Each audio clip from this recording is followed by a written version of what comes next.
इतिहास लिखा है इसमें, कुछ खास छिपा है इसमें।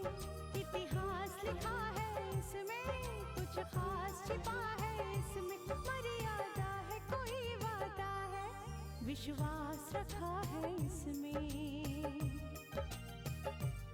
सात फेरों से मिला ये तो उपहार है, मेरा श्रृंगार है, मेरा श्रृंगार है, मेरा श्रृंगार है, मेरा श्रृंगार है। मंगलसूत्र, मंगलसूत्र, मंगलसूत्र, मंगलसूत्र,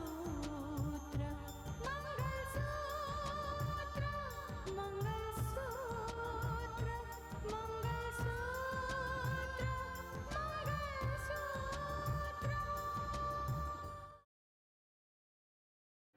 रितिका, तुम्हारी माँ मर गई है। बहुत चाहती थी ना तुमको। आज के बाद तुम उसे कभी नहीं देख पाओगी। वो तुम्हें छोड़कर चली गई है। बेटा, मेरा दिल कहता है कि मुझे वहां जाना चाहिए, तो मुझे जाना ही चाहिए। मुझे रोकना मत। आपको आने में तो देर हो गई, लेकिन मेरी पत्नी को चिता पर लिटाने के लिए आप लोगों ने कोई देर नहीं की। मेरे जीते जी उनकी बेटी रितिका अब इस घर में कदम नहीं रखेगी, हरगिज़ नहीं रखेगी। हालांकि इस हादसे के लिए वो लोग हमें जिम्मेदार ठहरा रहे हैं। तुम देख लो तुम्हें क्या करना है। ठीक है भैया, मैं उससे बात कर लूंगी। बाय। Okay, bye.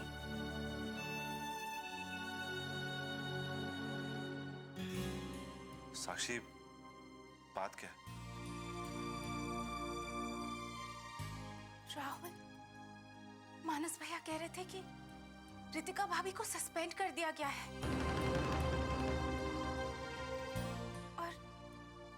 और रितिका भाभी की मम्मी चल बसी।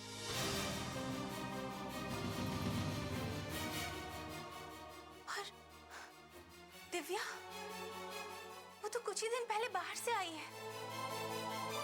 उस बेचारी को तो बिल्कुल वक्त ही नहीं मिला होगा अपनी माँ के साथ टाइम बिताने। बेचारी पे क्या गुजर रही होगी।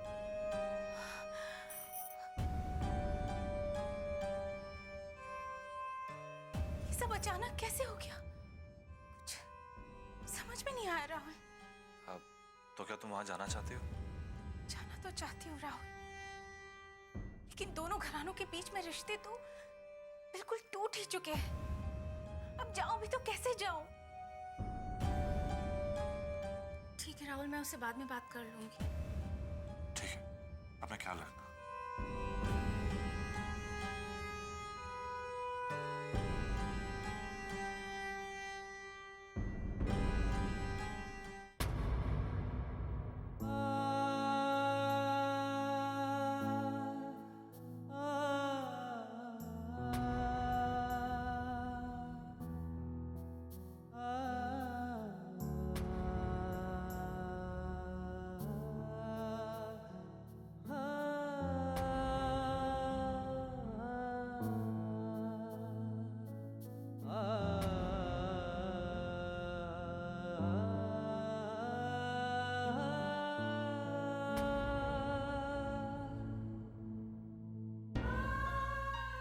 जज साहब,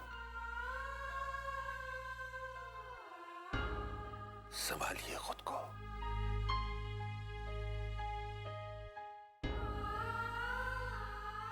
देख रहे हैं इस घर को शिवराम जी, कभी खुशियां महकती थी इस घर में,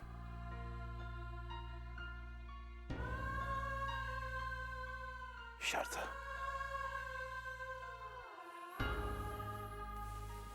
क्या गई कि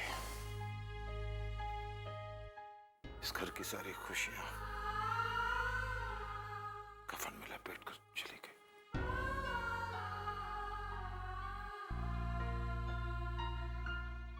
सन्नाटा है, कितना सन्नाटा है शिवराम जी, कि सन्नाटे का शोर सुनाई देता है। जज साहब, खुद को उन यादों से बाहर निकालिए, बाहर निकालिए। कैसे कैसे निकालूं? कोई स्विच तो नहीं लगा हुआ दिल और दिमाग? क्या ऑफ कर दूं?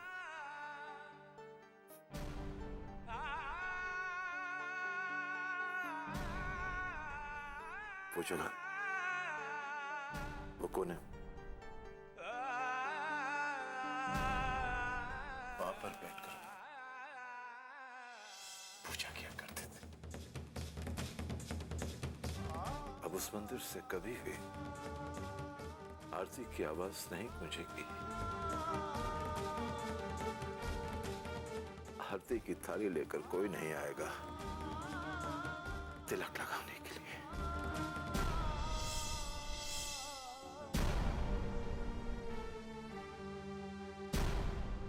आप जिस जगह पर बैठे, मैं उस जगह पर आकर बैठ जाता था नाराज होकर।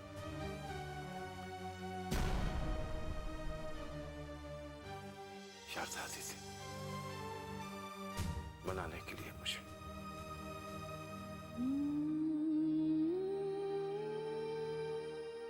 शिवराम जी, मैंने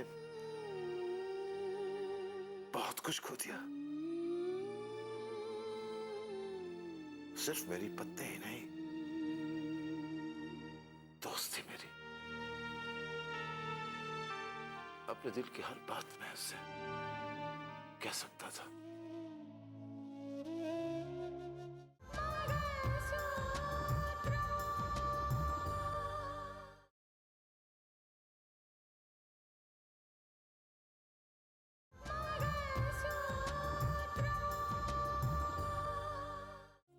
मेरी हर प्रॉब्लम, मेरा हर मसला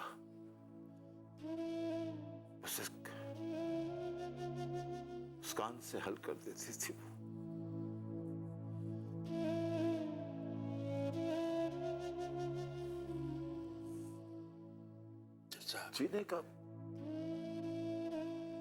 जीने का कोई मतलब ही नहीं रहा।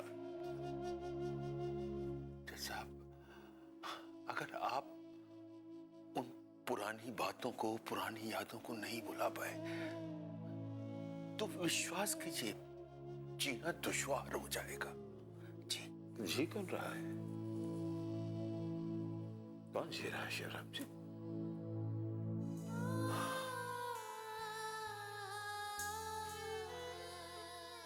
कितने शौक से उसने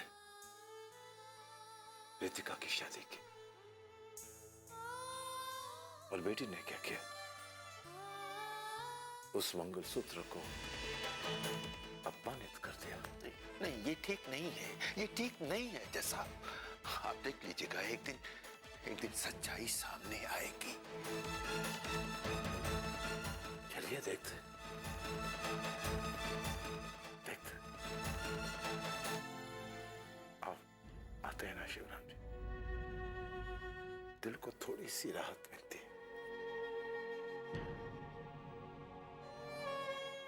मैं तो कहता हूं कि अच्छा हुआ वो, और कितना अपमानित होती, और कितना जलील होना पड़ता जो हरकत बेटी ने की है। कब तक सहती?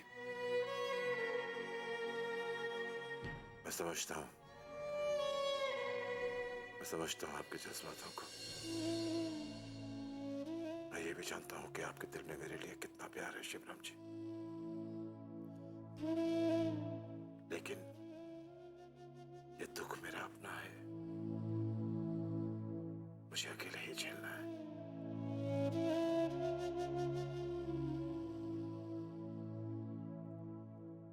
आप जाइए, थोड़ा आराम कर लीजिए। जैसा सब आपको छोड़कर चले गए, मैं भी चला जाऊं? आप कह रहे हैं ये? नहीं, मैं नहीं जाऊंगा। मैं यहीं रहूंगा आपके साथ।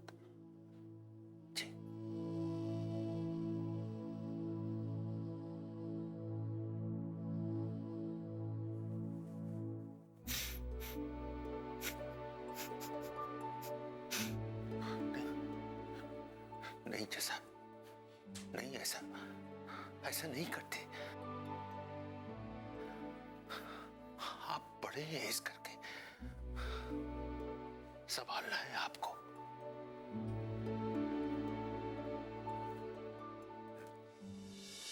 पापा को राधिका की शादी के बारे में बताकर मैंने बहुत बड़ी गलती कर ली। अगर मैं ऐसा करती नहीं तो पापा यहाँ आते ही नहीं। पापा का यहाँ आना मेरे लिए बहुत खतरनाक साबित हो सकता है। पता नहीं उनकी कौन सी बात से भाषा पलट जाए।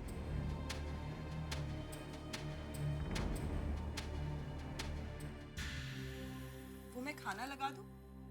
क्यों? पापा नहीं आ रहे? अभी तक तो नहीं आए, पर आने वाले होंगे। जब सारे रिश्ते टूट चुके हैं, तब भाईजी और उनके परिवार से हमारा लेना देना क्या है? इंसानियत के नाते वहाँ शामिल होना था तो हो लिए। अब वहाँ बैठ के क्या मिलेगा? अब जज साहब के घर में बहुत बड़ी घटना हुई है। सभी लोग वहाँ शोक में डूबे होंगे, तो भला बापू उठ के कैसे आ सकते हैं दीदी? और आप तो जानती हैं कि जज साहब भी उन्हें कितना मानते हैं। कुछ मानते वानते नहीं है। जब वो मुझे इंसाफ नहीं दे सके, उनके भाई के ना हो सके, तो वो भला और किसी के क्या होंगे? आते हैं तो पापा से कह देना कि अब हमारा उस परिवार से कोई रिश्ता नहीं है। जबरदस्ती उस घर से रिश्ता जोड़ने की जरूरत नहीं है। मैं नहीं कहूंगी दीदी। अगर आपको ये बात इतनी बुरी लगती है तो आप ही कह दीजिए। ठीक है, मैं उनसे कह दूंगी।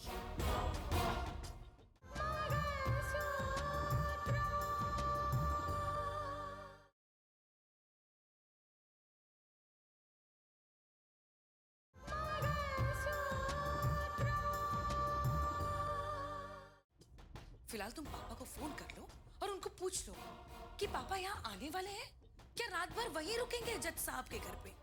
उन्हें थोड़ी देर तो हो सकती है दीदी, लेकिन वो वापस जरूर आएंगे।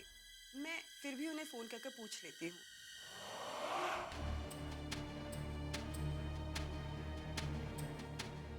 कैसे समझाऊं मैं पापा को?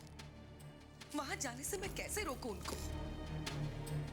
यहाँ भी घर का बेदी लंका ढाई वाली बात ना हो जाए।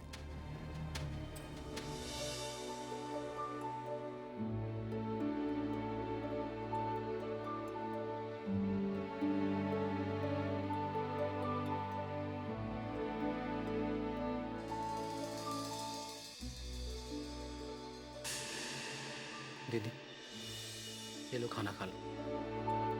आपने 3 दिन से कुछ नहीं खाया। दीदी प्लीज, आप अपनी इस हालत से बाहर आइए। अब आपको कोई संभालने नहीं आएगा। आप क्यों नहीं समझते हो? पता नहीं आपकी कोई गलती है भी या नहीं, लेकिन सब लोग आपको ही गलत समझते हैं। और उसके लिए आपको खुद को संभालना होगा, क्योंकि जो इल्जाम आपके ऊपर लगे हैं उसकी सच्चाई आपको ही साबित करनी है। अब मेरी बात सुन रही है ना दीदी?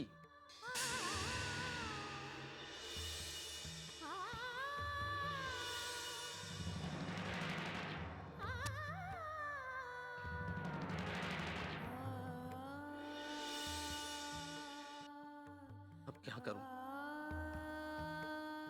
क्या नहीं करूं, मुझे कुछ भी समझ में नहीं आ रहा। अच्छा, थैंक यू। भाई वाह, क्या बात है। भाई शेर सिंह, इतना लजीज खाना मैंने कितने सालों में नहीं खाया। बताइए खाना इतना लजीज क्यों है? बताओ साहब जी। क्योंकि इस खाने में मेरी बहू का प्यार मिला हुआ है। अच्छा, इसने इतने प्यार से इस खाने को बनाया है, इसीलिए तो इतना लजीज है।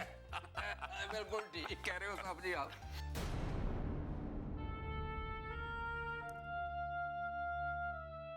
साक्षी, साक्षी बेटा, क्या बात है, इतनी उदास क्यों हो?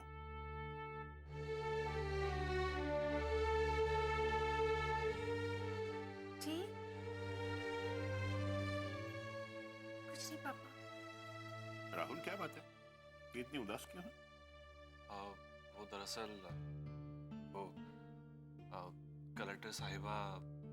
हाँ तो क्या हुआ कलेक्टर साहिबा को? उनके घर में कुछ हादसा हुआ है और उन्हें ड्यूटी से भी सस्पेंड कर दिया गया है। क्या? लेकिन वो तो उनका काम इतनी ईमानदारी से करती है, फिर उन्हें क्यों सस्पेंड कर दिया गया? हाँ पापा, वो ईमानदारी से ही कर रही थी। लेकिन पापा, कलेक्टर होने का मतलब ये तो नहीं ना कि उनके मन में जो भी आए वो करती रहे।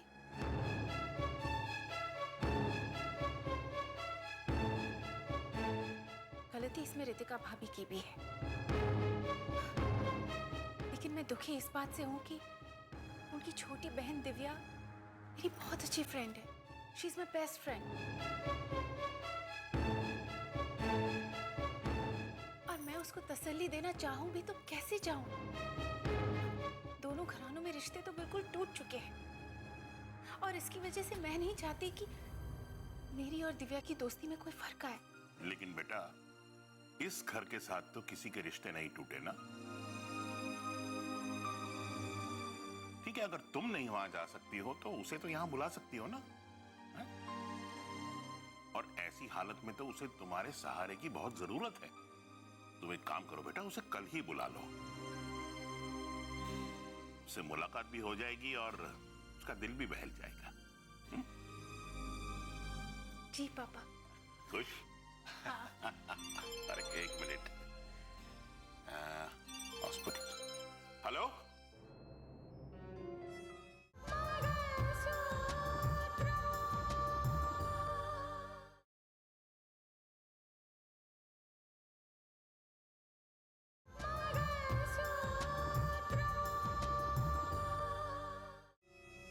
जी डॉक्टर। क्या? अरे ये तो बहुत ही अच्छी खबर है। जी मैं बस अभी आया डॉक्टर साहब। क्या हुआ पापा? किसका फोन था? बेटा हॉस्पिटल से था। डॉक्टर साहब कह रहे थे कि गौरव को थोड़ा थोड़ा होश आने लगा है। अरे ये तो बहुत खुशखबरी की बात है। बेटा मैं अस्पताल जाता हूँ। मैं भी चलता हूँ। मैं भी चलूंगी। नहीं बेटा, आप लोग यहीं रहो, मैं वहां जाता हूँ, उससे मिलता हूँ और फिर आपको फोन करता हूँ। उसके बाद आप आइएगा। है, चलता हूँ।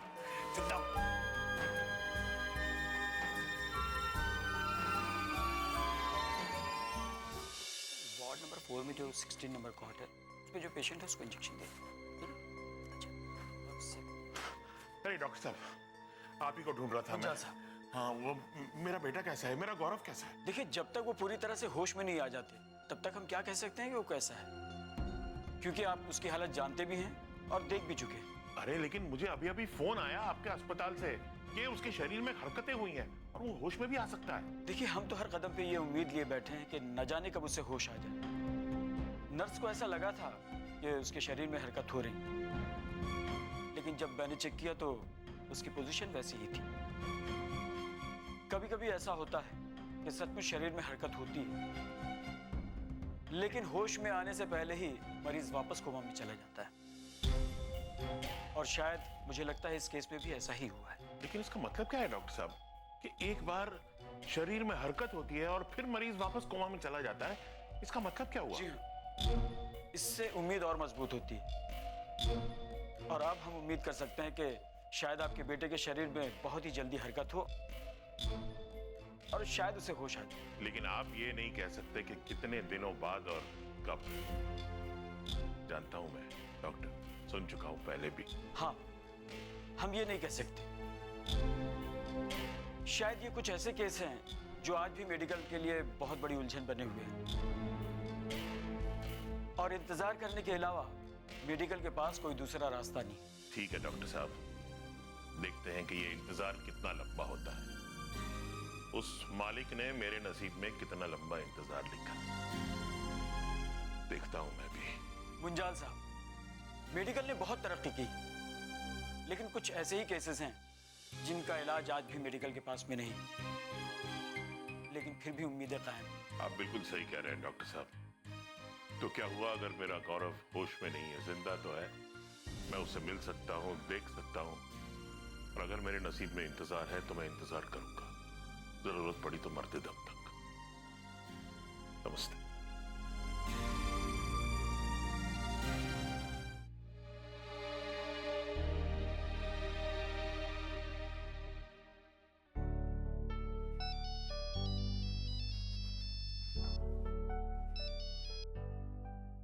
हेलो। हाय दिव्या। बोलो साक्षी। दिव्या, मानस भैया का कल फोन आया था। उन्होंने मुझे सब कुछ बता दिया है, जो कुछ भी हुआ। उन्होंने मुझे ये भी बताया कि आंटी अब नहीं रही। दिव्या, मुझे ये बात सुनकर बहुत ज्यादा दुख हुआ है। I am so sorry. तुम्हें हिम्मत से काम लेना होगा दिव्या। हाँ साक्षी, ना जाने इस घर को किसकी नजर लग गई है। सारी खुशियां तिनका तिनका होकर बिखर रही है। मैं समझ सकती हूँ दिव्या कि तुम्हारे घर वालों के दिल में क्या गुजर रही होगी। मैं समझ सकती हूँ। हाँ साक्षी, ना जाने इस घर को किसकी नजर लग गई है। सारी खुशियां तिनका तिनका होकर बिखर रही है। हाँ दिव्या, अब तो वो एकदम अकेले हो गए हैं ना। कौन उनका ख्याल रखेगा, कौन उनकी देखभाल करेगा। हाँ साक्षी, माँ के अचानक चले जाने से पूरा घर शोक में डूबा हुआ है। पापा ने तो हंसना बोलना सब कुछ छोड़ दिया है।